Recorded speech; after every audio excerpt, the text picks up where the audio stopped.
거룩하신 하나님, 주의 종들이 이 시간 마음과 뜻과 정성을 다하여 예배합니다. 간절한 마음으로 나아가오니 오직 성삼위 하나님께서 이 자리에 임재해 주시고 모든 영광을 받아 주시옵소서. 하나님은 영이시니 영과 진리로 예배할지니라. 아멘.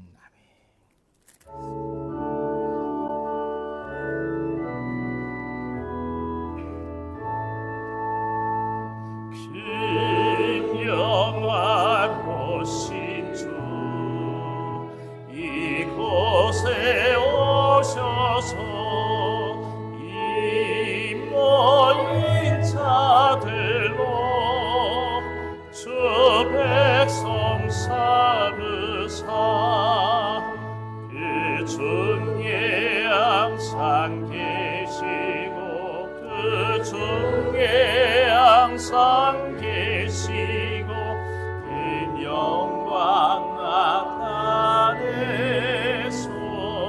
나타내소서. 이 백성 기도와 또 예물 드림이 향내와 같으니 곧 받으옵소서. 주 예수 그 신복음을 주 예수 그 신복음을 만 백성 듣게 하소서. 또 우리 자손들 다 주를 기리고 저 섬전돌같이 길하게 하소서. 주 구원하신 능력을 주 구원하신 능력을 늘 그날까지 주소서. 주 믿는 만민이 참 진리 지키며 예 성도들 같이 주 찬송하다가 저 천국 보좌 앞에서 저 천국 보좌 앞에서 늘 찬송하게 하소서.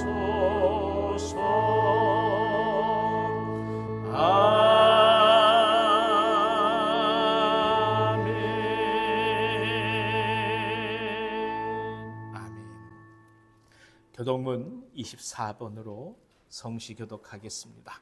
교동문 24번입니다. 여러분 주보 오른편에 있습니다. 하나님은 우리의 피난처시오 힘이시니 그러므로 땅이 변하든지 산이 흔들려 바다 가운데에 빠지든지 바닷물이 솟아나고 뛰놀든지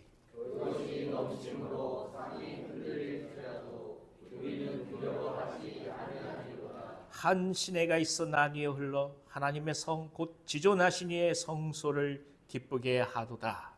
하나님이 그 성 중에 계시되 성이 흔들리지 아니할 것이라. 새벽에 하나님이 도우시리로다. 그가 땅 끝까지 전쟁을 쉬게 하시며 달을 걷고 창을 끊으며 수레를 불사르시는도다. 이르시기를 너희는 가만히 있어 내가 하나님 됨을 알지어다. 내가 온 나라 중에서 높임을 받으리라. 내가 세계 중에서 높임을 받으리라 하신다. 만군의 여호와께서 우리와 함께 하시니 야곱의 하나님은 우리의 피난처시로다. 아멘. 자, 자리에 앉으셔서 찬송가 80장 찬송하겠습니다.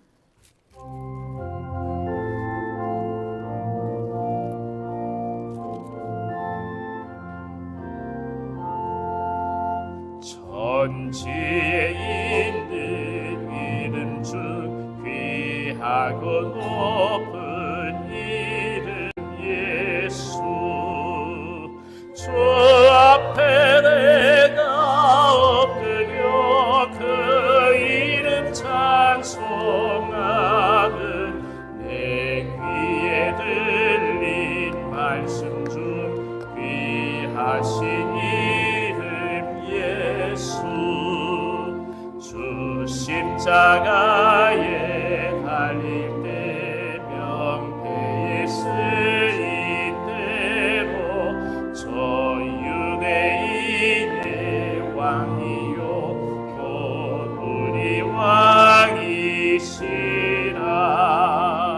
주 앞에 내가 엎드려 그 이름 찬송하는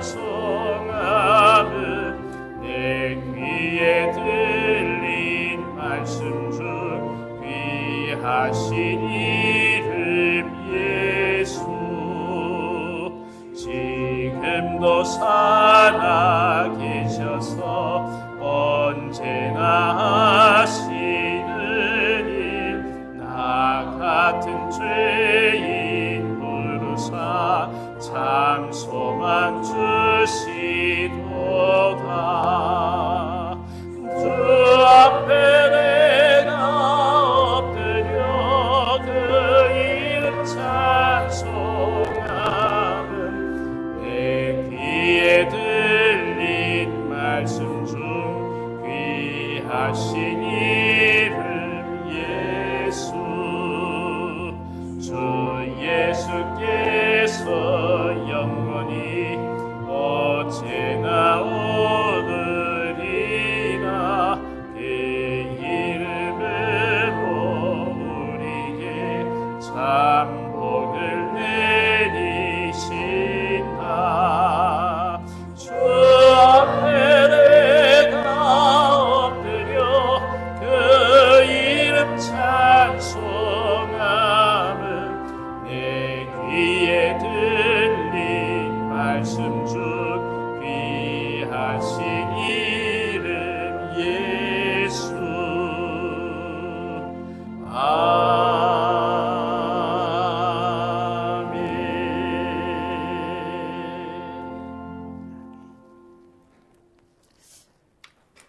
사랑과 은혜가 풍성하신 하나님 아버지, 거룩한 주일 아침 저희를 주님 전으로 불러주시고 예배의 자리로 인도해 주심을 감사드립니다. 이 예배가 온전히 하나님의 영광을 위한 예배가 되게 하시고 우리의 마음과 뜻과 정성을 다하여 하나님만 높여드리게 하옵소서. 이제 가난하고 병들고 고통받는 자의 소리를 들어주시고 우리 모두에게 희망찬 새날과 새일이 펼쳐지게 하옵소서. 정의로운 세상이 열려지고 또 하나님의 창조 질서가 살아나기 위해서 기도합니다. 주님, 저희 각 가정 위에 하나님의 은혜와 평강이 가득 넘치게 하시고 또 질병과 어려움 속에서도 지켜주시고 또 모든 가정마다 주님이 주인 되시며 평안과 기쁨이 늘 충만하게 하옵소서. 우리 지체 중에서 또 몸과 마음이 연약하여 힘들어하는 자들을 돌아보아 주시고 일일이 찾아와 주시고 만져주시고 위로하여 주옵소서.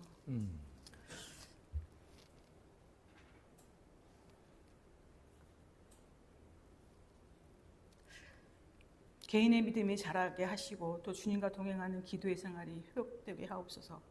세상의 유혹과 바쁜 일상 속에서도 말씀과 기도로 깨어있게 하시며 하나님과의 깊은 만남과 교제를 누리는 삶이 되게 하옵소서.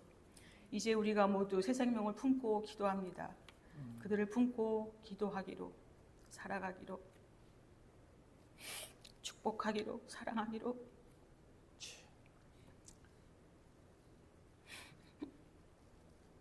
작정합니다. 함께 하옵소서. 이제는 나의 은혜가 아닌 하나님의 은혜로만 살아가게 하시고 날마다 믿음으로 결단하게 하옵소서. 주님, 우리 교회를 붙들어 주시고 크게 사용하여 주옵소서. 하나님의 말씀 위에 온유한 교회가 굳게 서게 하시고 사랑과 진리로 하나 되게 하시고 또 몸된 교회를 아름답게 세워가게 하옵소서. 성령의 역사로 부흥하게 하시고 또 지역과 열방을 위하여 복음의 통로로 쓰일 수 있는 귀한 교회가 되게 하옵소서. 온유한 공동체가 함께 진리를 열망하게 하시고 정결한 마음으로 예배하게 하옵소서. 또 우리 교회 청년들을 보내주시고 살아나게 하시고 예비된 주의 일꾼들을 많이 보내주옵소서. 오늘 말씀 전하실 이종성 목사님 위에 성령 충만함을 더하여 주시고 그 입술을 통해서 하나님의 말씀이 선포되게 하옵소서. 또 저희들의 마음을 열어주시고 순종함으로 우리의 삶 속에서 하나님의 뜻을 이루는 신실한 성도가 되게 하옵소서. 예배를 돕는 손길을 기억하시고 축복하시고 또 목소리로 주님을 찬양하는 찬양대에게도 지치지 않는 성대와 또 세상이 줄 수 없는 은혜를 허락하여 주옵소서. 이 모든 말씀을 우리 주 예수 그리스도의 이름으로 기도드립니다. 아멘. 아멘.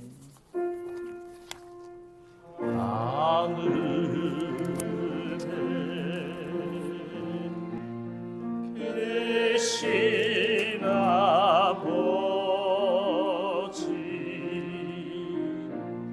이름 거룩하사 주님 나라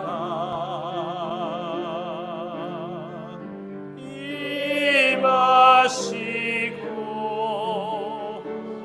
뜻이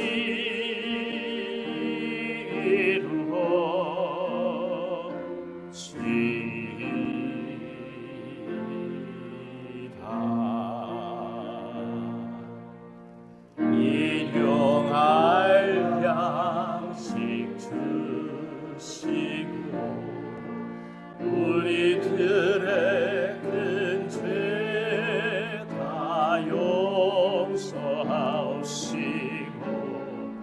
시험에 들게 마시고 악에서 구원하소서. 대개 주의 나라 주의 권세 주의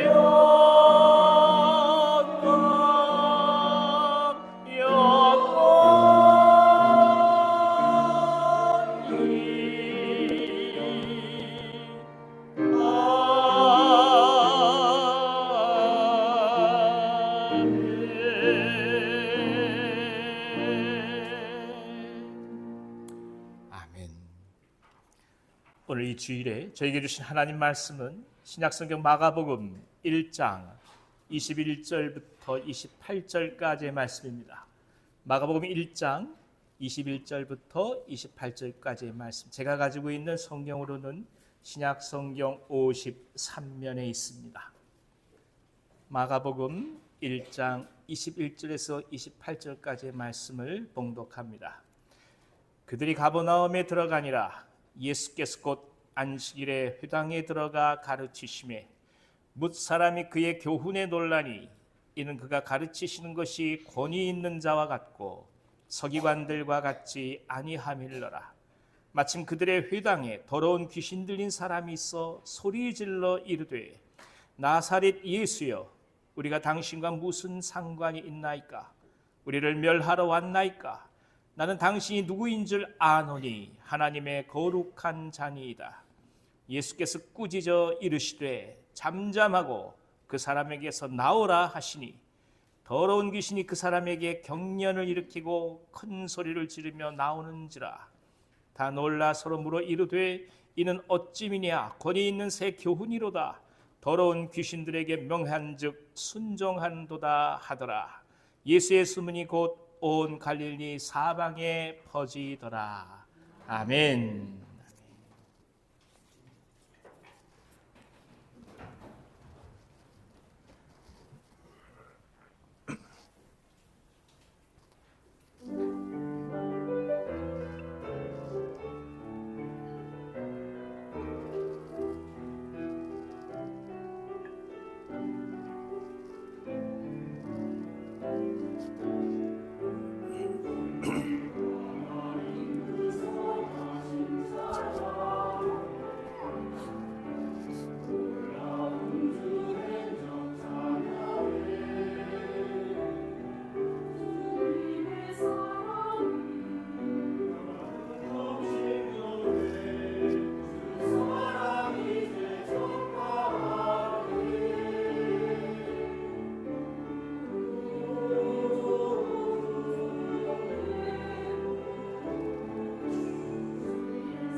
하나님 앞에 감사 박수 올려드리겠습니다.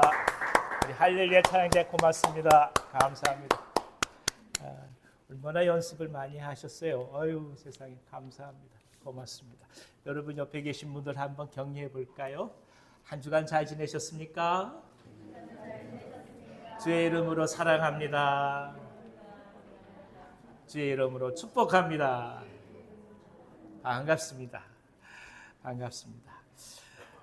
예수님의 공생의 사역의 첫 번째 기적을 요한복음에서는 가나의 혼인잔치로 이야기를 합니다. 그러니까 물을 포도주로 바꾸는 기적이었죠. 그런데 마가복음에서는 이 이야기가 기록되어 있지 않습니다.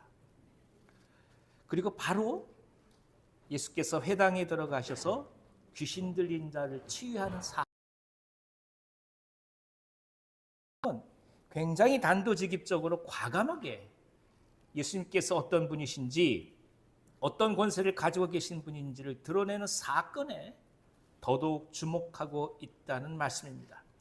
세례 요한에게 예수님은 세례를 받으시고 성령의 충만함을 받으셨습니다. 광야의 시험을 거치시고 제자들을 부르심으로써 구체적인 구원의 사역을 시작하셨습니다. 그리고 마가는 바로 예수님과 귀신과의 만남을 통해서 예수님이 어떤 분이신지를 처음부터 명확히 선포하고 있습니다.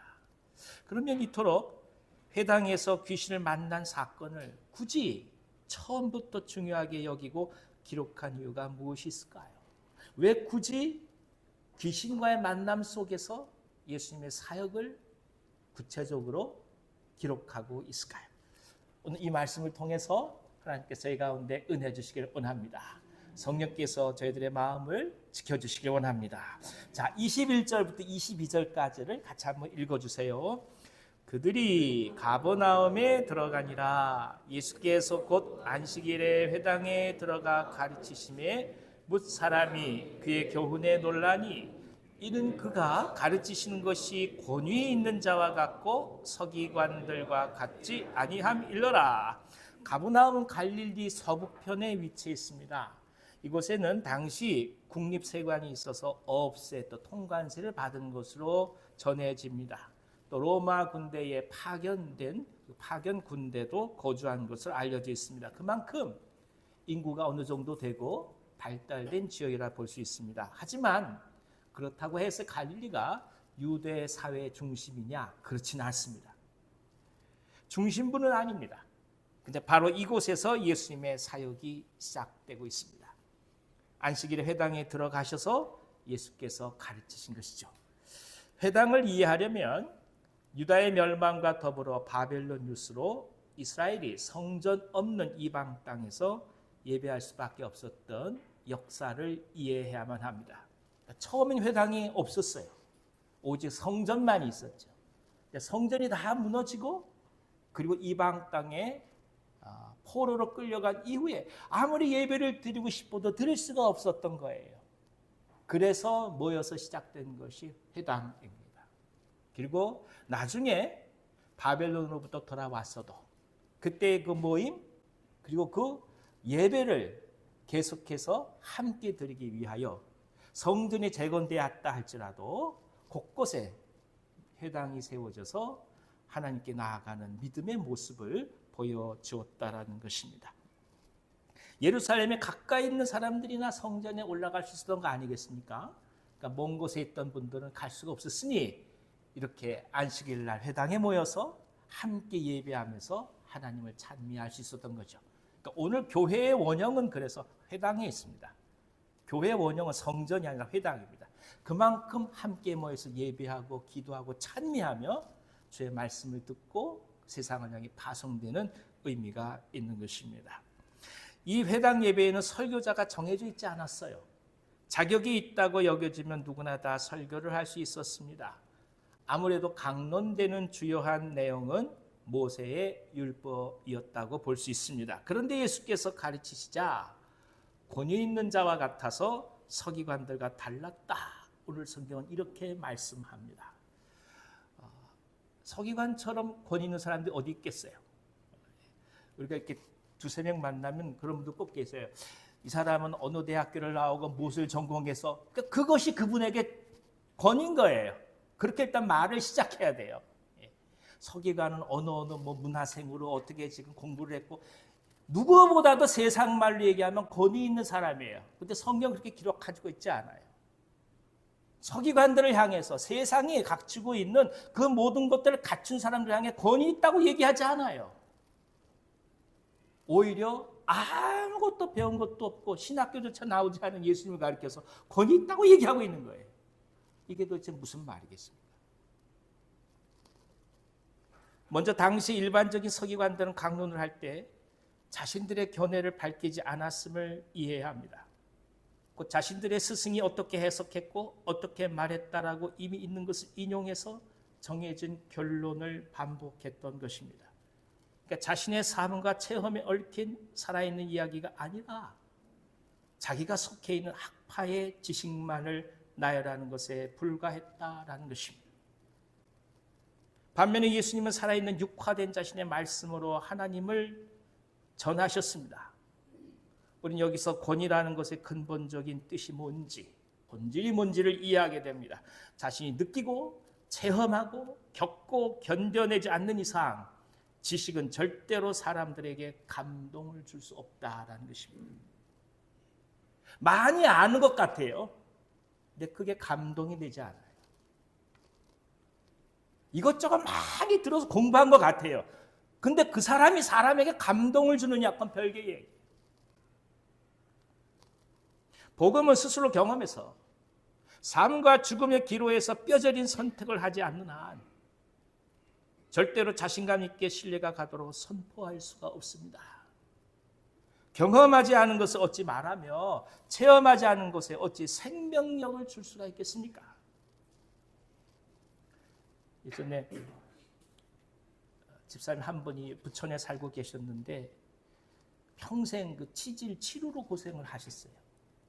너무 힘드시니까 수술을 하신다고 병원에 입원을 하셨는데 신방을 가봤더니 세상에 부천에서 사시는 분이 남양주의 병원에 입원을 하신 거예요. 희한하잖아요. 부천에도 좋은 병원 많잖아요. 성모병원도 있고 여기 지금 순천향병원도 있고 많잖아요. 대학병원 있잖아요. 남양주에 입원을 하셨어요. 그게 하도 이해가 안 돼서 성집사님 굳이 부천에 좋은 병원이 많은데 왜 굳이 요 남양주까지 오셔서 수술을 하려고 하십니까? 아니 권사님도 좀 생각하셔야지. 권사님이 부천에서 왔다 갔다 하시는 게 얼마나 힘드시겠어요. 근데 이분이 이렇게 대답하시는 거예요. 목사님, 수술을 잘하는 분들은 부천에도 많습니다. 제가 이 병원에 온 이유는 이 병원 원장님 본인이 평생 치질, 치료에 걸려서 고통을 겪은 분이기 때문에 온 것입니다. 의사가 돼서 남의 엉덩이만 보고 수술한다는 게 쉬운 게 아니잖아요. 선택할 게 많이 있었는데 왜 굳이 엉덩이 보는 일에 평생을 헌신했냐? 자기가 그것으로 고통받았으니까. 평생 그것 때문에 고통받아 그게 얼마나 힘든지를 아니까 자기는 외과 의사가 돼서 이 일을 위하여 헌신했다고 얘기하더라는 거예요. 그러니까 그분하고 만나고 얘기해보면 누구보다도 잘 이해한다는 거예요. 누가보다 자신의 삶을 잘 이해하기 때문에 그래서 남양주에 가서 입원하셨다 얘기를 하시는 거예요. 그분만큼 신뢰가 가는 분이 없었다. 그때 깨달은 게 있어요. 사람에게는 직접 경험해보지 않은 사건들과 이야기가 진정한 힘을 발휘하지 못한다는 겁니다. 동시에 사람의 마음을 감동시키는 것은 전문성이 아니라 사실은 얼마나 그 사람의 이야기를 들어주고 있는가, 그 사람과 공감하는 것이냐, 이것을 깨달은 것입니다. 그래서 오늘 우리들의 삶의 이야기가 중요한 거예요. 뭐 그지 그런 이야기가 있냐? 그렇게 얘기할 수 없는 거예요. 다른 사람이 보기에는 사소한 것 같고, 아니 내가 스스로 판단할 때도 그게 중요하지 않은 것 같아도, 그러나 그 이야기 때문에 오늘 우리가 여기 있는 거예요. 다른 누군가의 이야기보다 오늘 우리 자신들이 겪고 절망하고 좌절하면서 그래도 견뎌나가는 삶의 이야기가 바로 진실된 복음을 전하게 되는 토대가 된다는 뜻입니다. 부끄러운 다말의 이야기가 왜 기록되어 있겠어요? 부끄러운 다윗의 이야기가 왜 기록되어 있겠어요?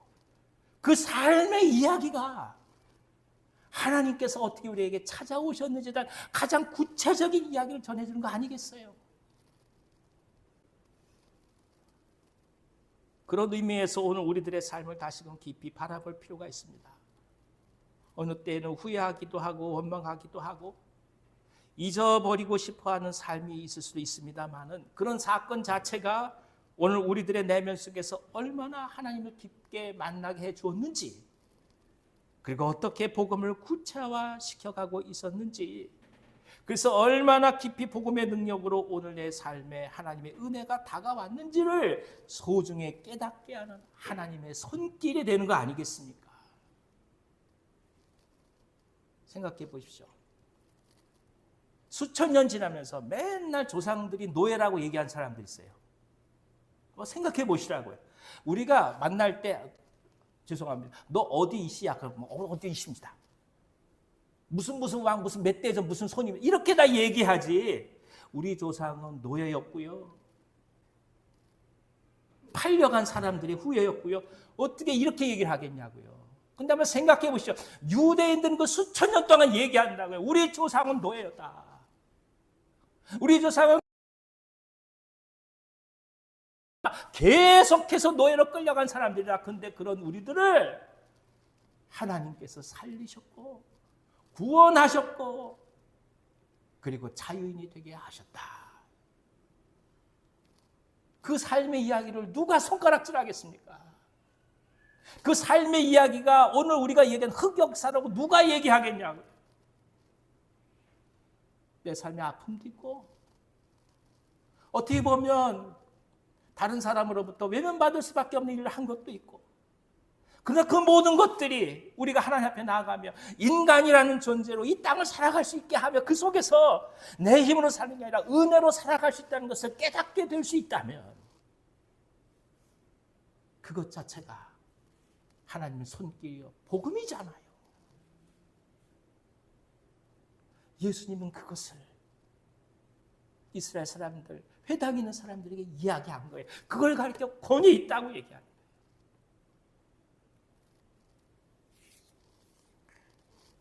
예수님은 민초들의 고통을 겪으셨던 분입니다. 말이 좋아 목수지. 실제로는 온갖 잡일을 해야 하는, 요즘 말로 표현하면 비정규직 잡부입니다. 예수님은 일용직 노동자예요. 무슨 일이 있을지 일감이 없기 때문에 아침에 나가서 기다리며 누가 나를 사줘서 가서 그나마 하루 일당을 받는 사람처럼 그렇게 험한 삶을 사신 분이 예수님이에요. 그 속에서 사람의 고통을 배우신 거예요. 그 속에서 사람의 눈물과 함께 하셨던 거예요. 배고픈 노동의 현장을 체험하신 것입니다. 우리 주님은 오늘 우리들이 겪은 것을 다 겪으신 거예요. 심지어 억울하게 죽으시면서 모든 것을 다 겪으셨습니다. 여러분, 우리가 아무리 억울해도 억울하게 죽은 건 아니잖아요. 다 살아있잖아요, 지금. 예수님은 억울하게 죽기까지 하신 분 아니에요. 그분의 삶 속에서 우리는 진정한 권위를 보게 된 것입니다. 그것이 서기관들과 달랐다라는 거예요. 또 하나 예수님의 가르침에 권위가 있었던 이유는 만남 속에서 진정한 사랑으로 회중을 대하셨기 때문입니다. 서기관들의 가르침은 대중들과 자신들의 차별성을 부각하기 위한 어떻게 보면 현학적인 메시지에 불과했어요. 이 정도로 내가 많이 알고 있다고 말하고 싶은 것이었죠. 내가 이렇게 알고 있다 이거 얘기하는 거예요. 너희들 모르지?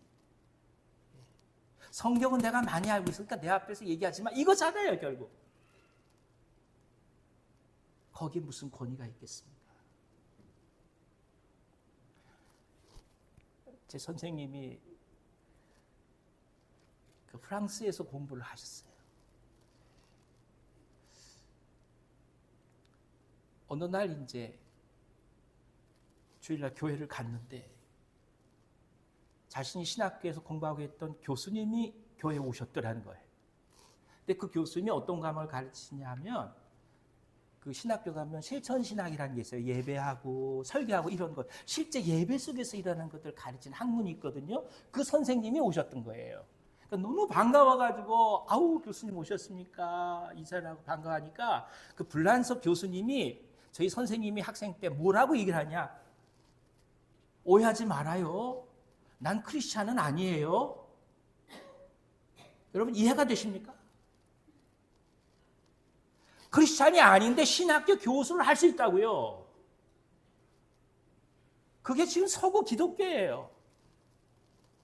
그리고 저희 선생님이 내가 불어를 잘 몰라서 잘못 알아들었나? 그러니까 그 불란 선생님 하신 말씀, 오랜만에 교회에 오니까 참 좋으네요. 근데 오늘 현실이에요. 믿음은 다른 거예요. 하나님의 사람으로 살아가는 것은 그것과 다른 거예요.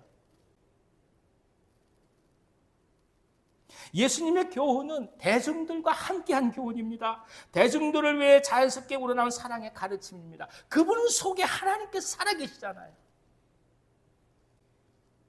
어머니가 권위가 있는 것은 힘이 있어서가 아닙니다. 자식을 사랑하는 마음이 누구보다 강하니까 어머니가 능력 있는 거 아니겠습니까? 우리가 예수님을 만나고 경험할 때 다른 무엇보다도 엎드릴 수 있는 이유는 그분이 우리를 사랑하시는 사랑 때문이에요. 사랑의 권인 거예요. 배운 데서 권위 나온다고 천만에요. 박사학위 받으면 무슨 뭐 권위가 있습니까? 천만에요. 아무것도 아닌 거예요. 권위는 사랑에서 나오는 거예요. 오늘 우리가 어떤 일을 할 때, 그리고 누군가를 대할 때 참된 권위가 필요하다면 우리가 이 말씀을 깊이 묵상할 필요가 있습니다.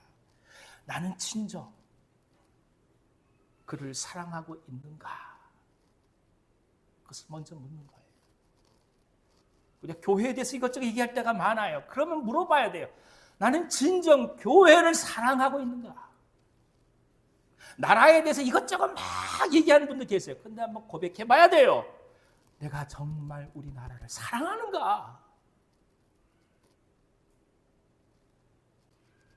이런 권위 있는 말씀이 선포되자 회당에서는 상상하지 못한 일이 일어납니다. 하나님과의 깊은 만남을 경험한 말씀의 선포 앞에서 세상은 어떻게 지금 반응하고 있습니까?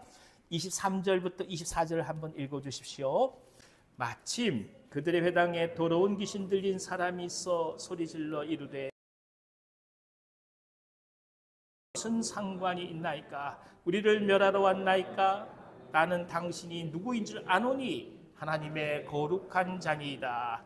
먼저 난데없이 더러운 귀신 들린 사람이 소리를 지르기 시작합니다. 지금껏 평온했던 현장이 일순간에 요란해진 것이죠. 예수님의 강력한 말씀이 심령에 선포되면 그동안 거짓된 것들이 참지 못하고 드러날 수밖에 없습니다. 어쩌면 이것이 싫어서 사람들은 예수님으로부터 멀어지려고 하는지도 모릅니다. 하지만 이 사람은 회당에 있으면서 거룩한 척 위장하고 있었던 것이 드러나고 말았습니다. 몰라요. 다 믿는 거예요. 회당에 가서 보니 다 거룩한 거예요. 그런데 예수께서 말씀을 선포하시면 드러나는 거예요. 말씀이 선언되고 나면 드러나는 거예요.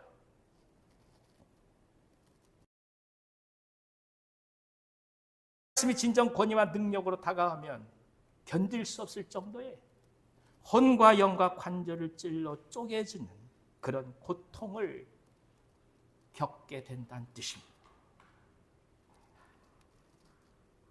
후일 사도 베드로가 십자가상에 예수님을 전했을 때 사도행전 2장에 보면 회중들의 반응이 어땠습니까?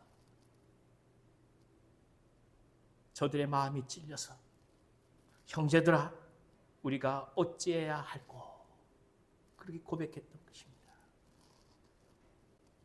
진정한 말씀 선포는 지적으로 만족하고 재밌는 것이 아니에요.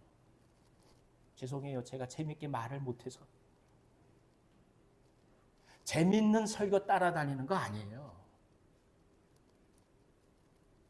많이 배운 거 티내는 설교 따라다니는 거 아니에요.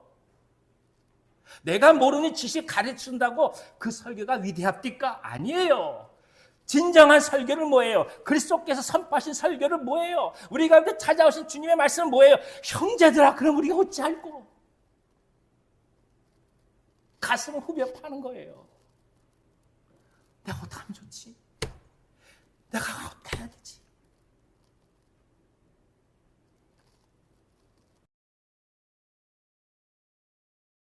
못하면서 마치 몽둥이에 얻어맞은 것처럼 감춰졌던 자신의 내면을 부둥켜 안게 됩니다.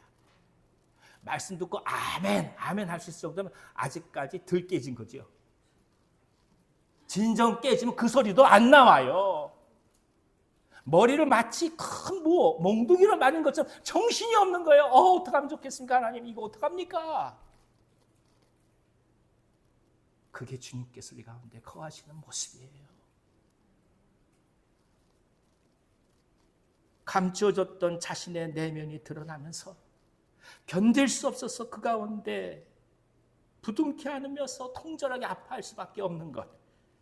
그것이 바로 말씀이 우리 삶이 되는 구체적인 사건이요. 그리고 이야기인 것입니다. 둘째는 권위 있는 예수님의 말씀 앞에 귀신이 사람의 입과 목소리를 이용해서 자신의 뜻을 전하고 있다라는 겁니다. 바로 종말이 되지 않았는데 왜 와서 우리를 멸하러 하느냐, 괴롭게 하느냐 이렇게 얘기합니다. 더 놀라운 것은 예수님이 하나님이 거룩한 자임을 귀신은 안다고 말하고 있다는 거예요. 우리는 여기서 중요한 영적 원리를 발견해요. 예수님을 아는 것과 예수님을 믿는 것이 다르다는 겁니다. 예수님을 구별하는 것과 예수님의 일꾼은 다릅니다. 세상이 말하던 예수님을 안다는 것과 그리고 그렇게 나아가는 것이 구원을 가져다 주는 것이 아니라는 것을 우리 이 말씀을 통해서 깨닫습니다. 결국 안다는 것과 믿음은 같은 것이 아니라는 거예요. 어렸을 때부터 주일학교를 거치며 수많은 매체를 통해서 예수님은 세상 모든 사람들이 다 압니다. 그런데 그것이 믿음을 뜻하지는 않아요. 오늘 우리가 우리 자신을 향해 계속해서 질문해야 될 내용입니다. 정녕 주님을 알고 이해하는 것에 내 관심이 멈추고 있는 것은 아닐까? 예수님을 믿고 신뢰하는 것으로 정녕 발전하고 그분과 더불어 살아가고 있는지를 우리는 계속 자문해야 되는 것입니다. 저도 사실 고민이 많아요.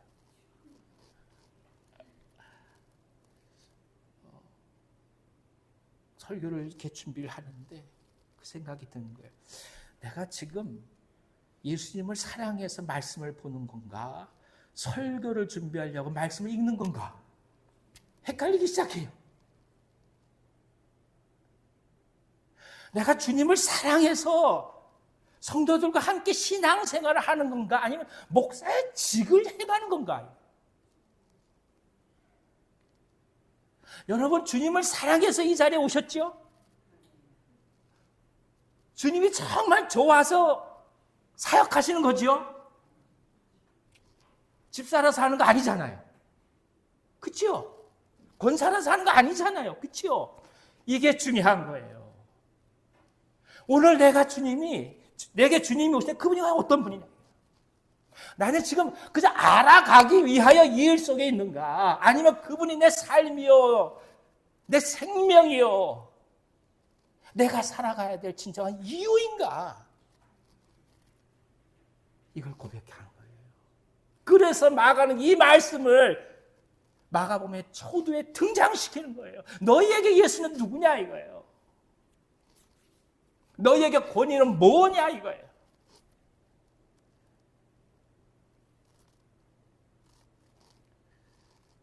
귀신도 예수님에 대해서 누구보다 잘 아니 무엇을 더 말하겠습니까?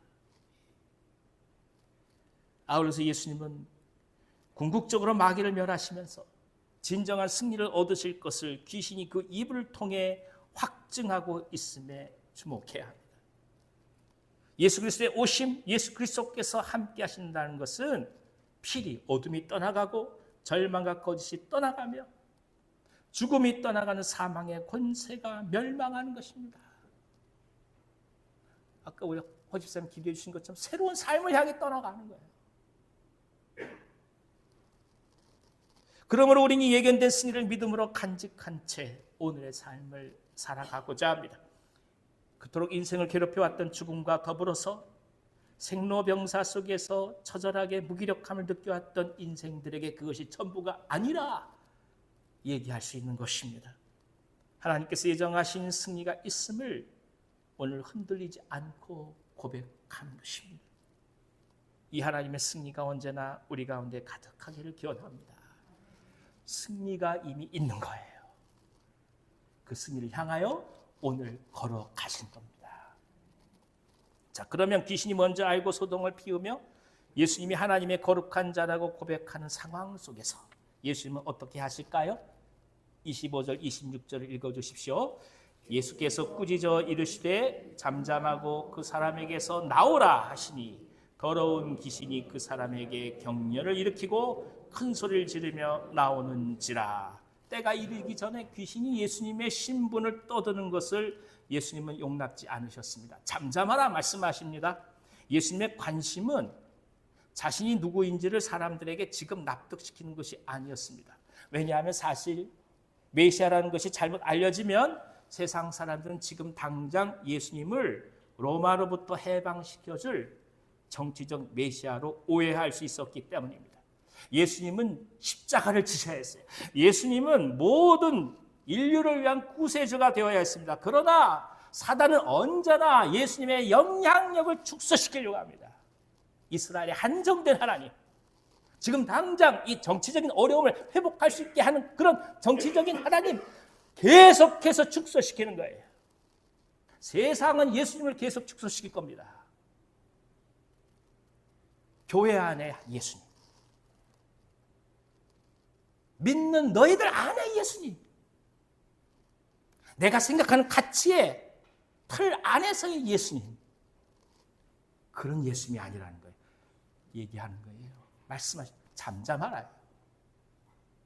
우리가 예수님에서 이러고서 얘기하지만 주님은 내가 말씀하시게 잠잠하라 이거예요. 네가 하는 것이 전부가 아니다. 우리가 알고 고백하고 그리고 스스로 그것만이 옳다고 얘기한 우리 생각의 틀 안에 예수를 가두지 말라 이거예요. 잠잠하라. 또 하나는 예수님에게 지금 오히려 귀신 들려 고통을 겪고 있는 사람이 중요했었기 때문에 귀신을 꾸짖으십니다. 사람을 현혹하는 교주는 언제나 그 자신이 어떤 존재인지 어떻게 대접받아야 되는지 관심을 갖습니다. 하지만 예수님은 고통당하는 사람 그 자체를 중요시 여기십니다. 예수님에게는 자신이 어떻게 대접받는지가 중요하지 않았습니다. 그 백성이 어떤 아픔을 겪고 있는지가 관심일 뿐이었습니다.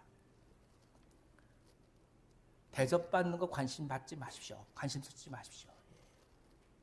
교회 안에 와서 어떻게 대접받는다 그거 생각할 거 하나 없습니다. 우리의 관심은 뭡니까? 사람에 있는 거예요. 우리의 관심은 사람이지 내가 대접받는 거 관심 없어요. 세상은 대접받는 거 갖고 얘기를 하죠.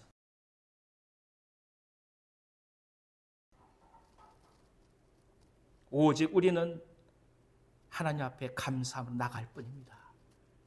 주님만이 우리의 주님이시기 때문입니다. 자, 예수께서 귀신을 꾸짖으시자 어떤 일이 일어납니까? 이 사람이 경련을 일으킵니다. 경련이 일어나는 과정은 걱정스럽고 우려할 수밖에 없습니다. 죽는 것과 같고 차마 볼 수 없는 광경을 보는 것과 같습니다. 이처럼 한 영혼이 그 내면 속에서 그리스도를 만나 주님으로 고백하는 과정은 형언할 수 없을 정도의 고통스러운 현상을 동반합니다. 그만큼 쉽게 한 사람이 변하지 않습니다. 죽을 것과 같은 마치 팔다리 하나를 끊어내는 것과 같은 내면의 통증을 겪으면서 하나님께 돌아오는 겁니다. 붙들고 있는 것들을 놓아야 하고 안전하다고 여기는 것들을 벗어나야 하기 때문에 심리적 고통이 클 수밖에 없습니다.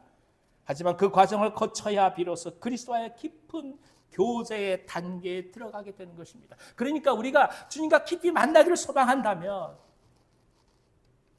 내적인 갈등, 고통을 감수해 가야 하는 거예요. 부자 청년이 와서 무엇을 해야 구원을 받을 수 있겠습니까? 예수님께 묻죠. 예수님께서 뭐라고 대답하십니까? 재산을 다 팔아 나누어 줘라. 이게 재산의 문제겠습니까? 돈의 문제겠냐고요. 아니에요. 이 사람이 일평생 살아왔던 삶의 모든 경험과 가치를 송두리째 부인하는 거예요. 그니 얼마나 그 마음이 고통스러웠겠어요. 그러니 예수 못 믿는 거예요.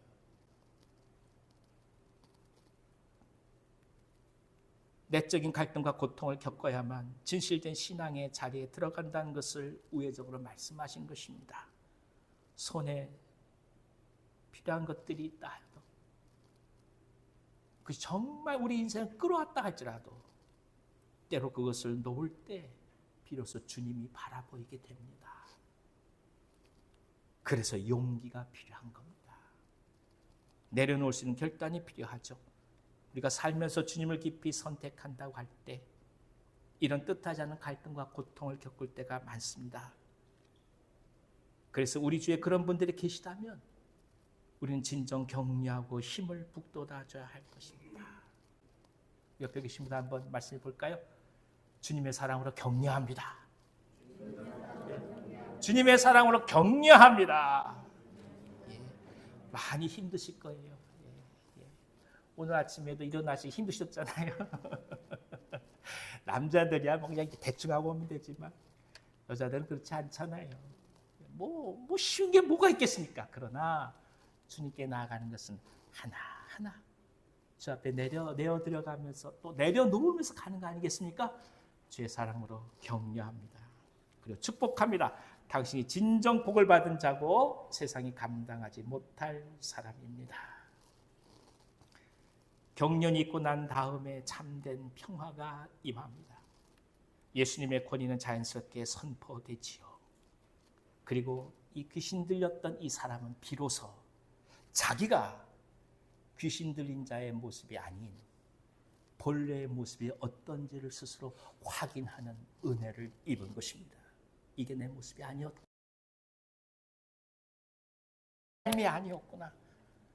나는 하나님의 형상이었구나. 그것을 깨닫는 거죠. 이 시대는 본인의 의지와는 상관없이 왜 그러는지차 모르면서도 일방적인 삶을 살아갈 수밖에 없는 경우가 많습니다. 시대의 흐름이 사람들을 계속적으로 분열을 향해 가도록 만듭니다. 그래서 주님의 사랑을 구합니다.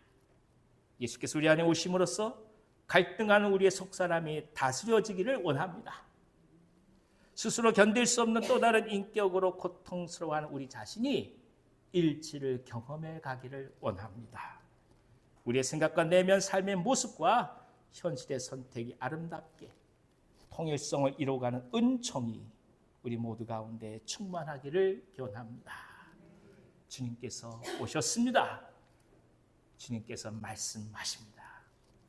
진정 주님으로부터 비롯된 참된 평강이 저 여러분 모두 가운데 가득하기를 간절히 기원합니다. 기도하겠습니다. 하나님 아버지, 주님의 치유를 바라봅니다. 주님의 은혜를 바라봅니다. 순간순간 결단의 과정 속에서 아파하고 힘들어하는 분들이 계시다면 오셔서 격려해 주시고 새 힘을 다하여 주시고 굳건히 믿음의 길을 걸어갈 수 있는 용기를 허락하여 주시옵소서. 예수님의 이름으로 감사하며 기도하옵나이다. 아멘. 아멘. 우리 다 같이 찬송가 288장 찬송하겠습니다.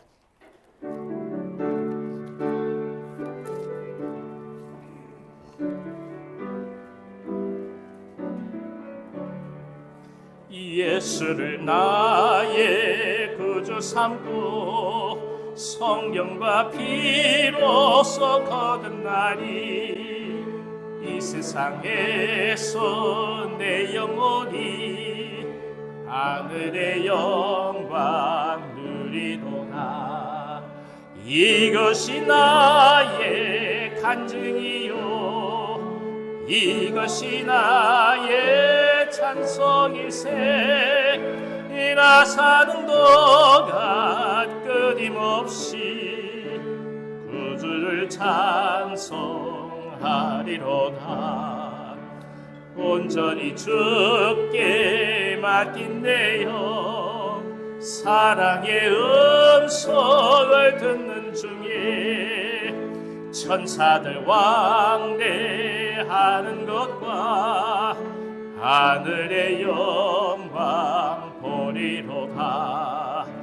이것이 나의 간증이요 이것이 나의 찬송일세 나 사는 동안 끊임없이 구주를 찬송하리로다. 주 안에 기쁨 누림으로 찬하니 세상과 나는 간 곳 없고 구속한 주만 보이도다. 이것이 나의 간증이요 이것이 나의 찬송일세 나 사는 동안 끊임없이 구주를 찬송하리로다.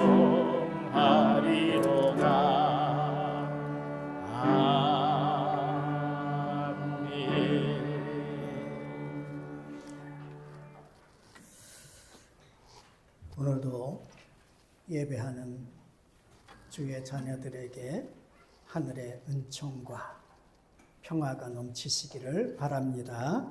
아멘. 교회 소식입니다. 먼저 교우 소식을 우리가 한번 나눠보면 우리 박찬희 권사님 두 무릎 연골 수술 후에 지금 이제 참 점차적으로 잘 회복되어서 이제 이렇게 걸을 수 있게 되어서 예배당에 나와서 함께 예배 드리게 됨을 진심으로 감사를 드립니다. 이렇게 회중석에 앉아서 예배를 드리다 보니까요, 우리 찬양대의 소리가 참 너무 아름다워요. 갈수록 그렇습니다. 우리 이경애 집사님, 서혜은 집사님이 오늘 합류를 해주셔서 그런지 소리가 더 아름답고요. 특별히 남성 파트 소리가 굉장히 너무 좋아졌습니다. 참 감사를 드립니다. 우리가 12월 25일 성탄절까지 생명을 품고 기도하기 운동, 생품 기도 운동을 지난주부터 시작을 했습니다. 나는 누구를 품고 기도할까? 사실은 대신방을 해보면요, 대상이 너무 많아요. 그래서 1차적으로는 가족, 그 다음에 이웃, 이렇게 품고 그를 위해서 기도하고 사랑하고 축복해주면서 그 생명을 우리가 주님 앞에 함께 나올 수 있도록 여러분들이 열심을 다해 주시기를 바랍니다. 사실은 가족을 데리고 나오는 게 쉽지는 않아요. 그래서 세월이 오래 지나다 보면 이런 생각이 듭니다. 우리 가족은 안 돼. 남편은 안 돼. 아내는 안 돼. 내 아들, 딸은 안 돼. 이렇게 포기하기가 쉬운데요. 여러분들 포기하지 마세요. 하나님은 지금도 기다리고 계십니다.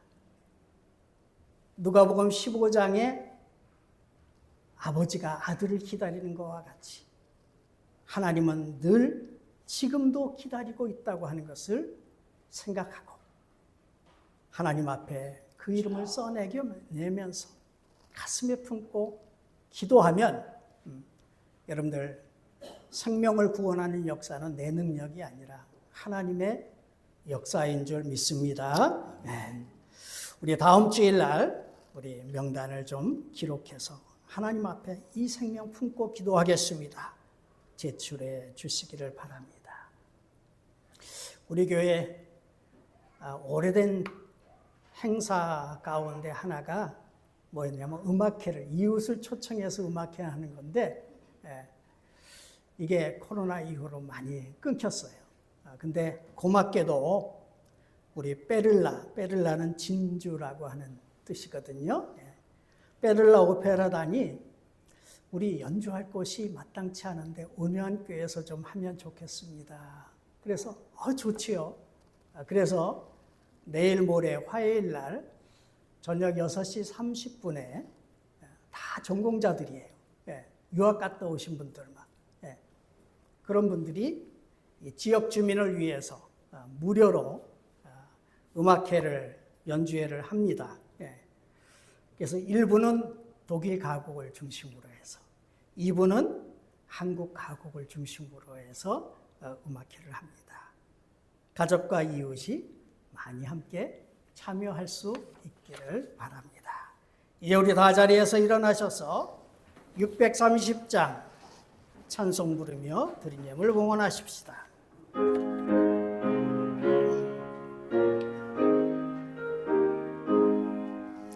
진리와 생명 되신 주, 이 몸을 바치옵니다. 믿음과 소망 사랑에 남다른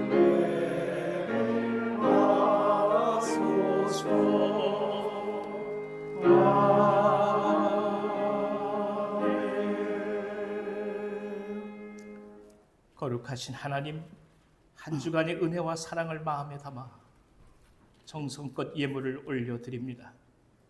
세상에서 쓰러지고 방황할 때 당신은 저희를 다시금 세우셨고, 죄로 인한 고통 속에서 감당하기 어려울 때 그리스도의 보혈로 찾아오셨습니다.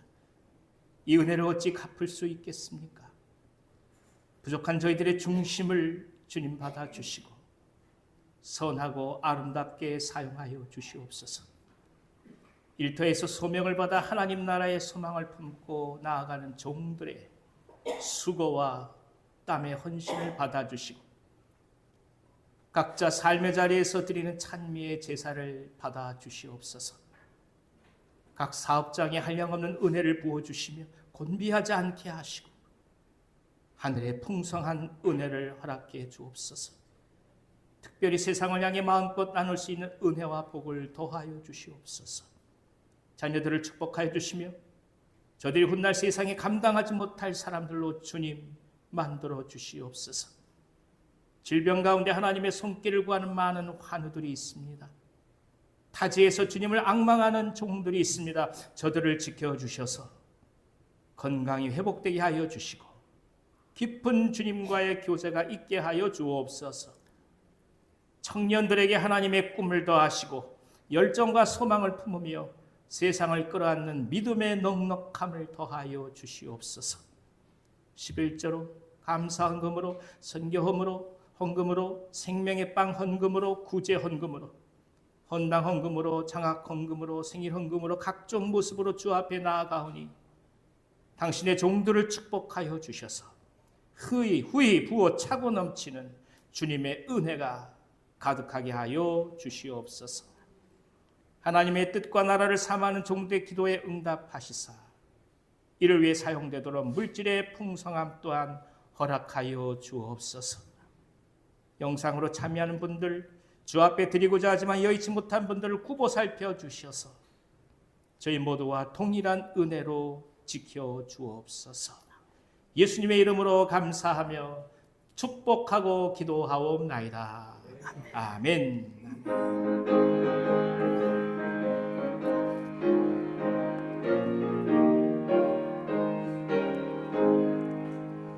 익은 몫이 먹을 자가 없는 이때에 누가 가서 먹을까? 내가 어찌 게으르게 앉아 있을까? 옥수가 접어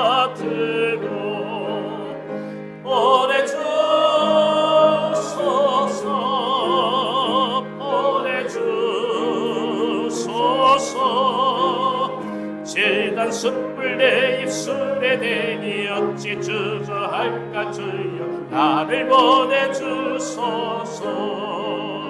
주가 나를 부르시니 언제 어디나 기뻐 가서 일하리. 주가 명령 내리실 때 능력 받아서 기뻐 거두리로다. 보내주소서 보내주소서. 재단 숯불 입술에 대니 어찌 주저할까 주여 나를 보내주소서.